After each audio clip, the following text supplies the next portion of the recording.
There was a time when I constantly felt like I was playing catch-up with my money. Bills would hit me out of nowhere.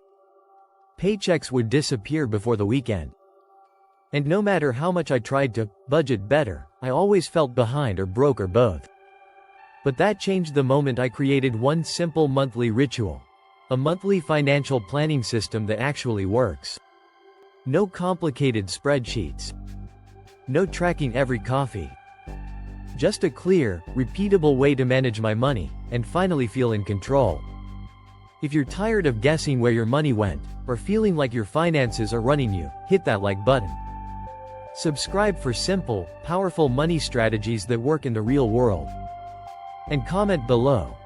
What's the one part of your finances you wish felt easier? 1. I do a 15-minute money check-in on the 1st of every month.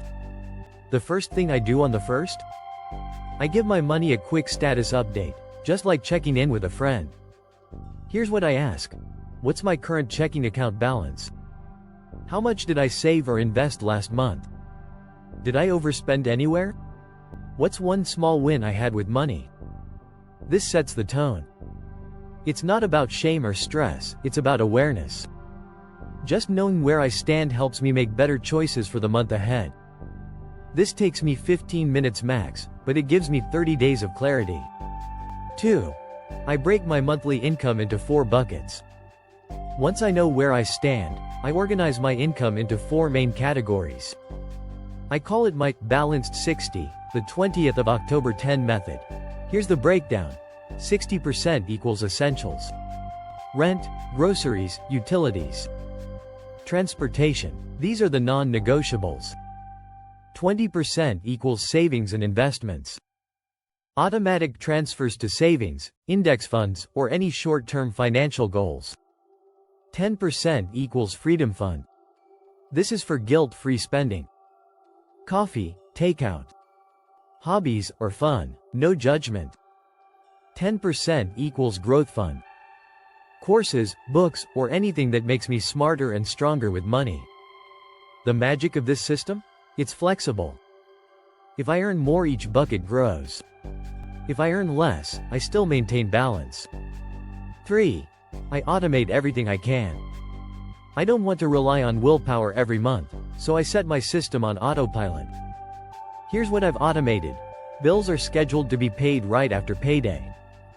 20% of income is auto-deposited into a high-yield savings or brokerage account.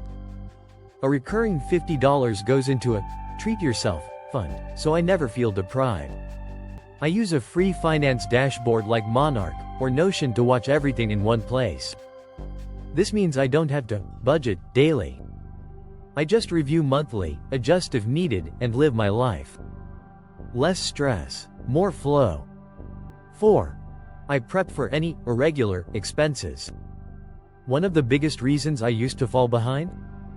I forgot about the stuff that doesn't happen monthly. Like birthdays, car maintenance, holiday gifts, insurance renewals. So now, during my monthly plan, I look ahead. What unusual expenses are coming this month? Can I set aside a little now so it doesn't surprise me later? Even $25 per month into a life happens sinking fund made a huge difference. Now, when those costs hit, I'm ready. 5. I use a one-number budget to simplify daily spending. I don't track every coffee.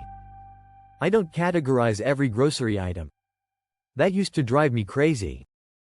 Instead, I give myself one number each month. My total spending allowance after essentials, savings, and fixed costs. Let's say I make $3,000 per month. After all the above, I've got $450 left. That's my flexible spending for the month. It covers fun, food, and anything random. I divide that by 4, and boom, around $110 per week. If I stay under that number, I'm good. No apps, no guilt. Step 6. I celebrate a win every month. Even if it's small, this one changed everything for me. Every month, I ask, what's one thing I did right with my money this month? It could be, I saved $100 without noticing. I didn't panic swipe my card when life got busy. I made an extra debt payment. Whatever it is, I celebrate it. Because if you're always focusing on what you're not doing, you'll burn out. But when you focus on progress, you stay consistent. And consistency is what builds real wealth, not perfection. 7. I reflect, adjust, and move on. At the end of every month, I take 10 minutes to look back. Did anything go off track? What worked really well? What do I want to improve next month? Sometimes I tweak my system. Sometimes I leave it alone. But I always reflect. Because that reflection is what keeps me grounded, and keeps the momentum going. No more starting over from scratch every January. No more guessing where my money went. Just one monthly plan, refined over time. The big picture. Peace over perfection. The goal of this system isn't to make you a money robot. It's to give you a sense of peace, clarity, and control every single month. It's what helped me go from feeling broke and reactive to being calm and intentional. I don't worry about surprise bills. I don't feel guilty when I buy things I enjoy. And I don't feel behind, because I always know where I'm going. If this gave you a clear way to manage your money without stress, smash that like button. Subscribe if you want more monthly routines, systems, and strategies that actually work. And drop a comment below. What's one thing you'd love to change about your money habits this month?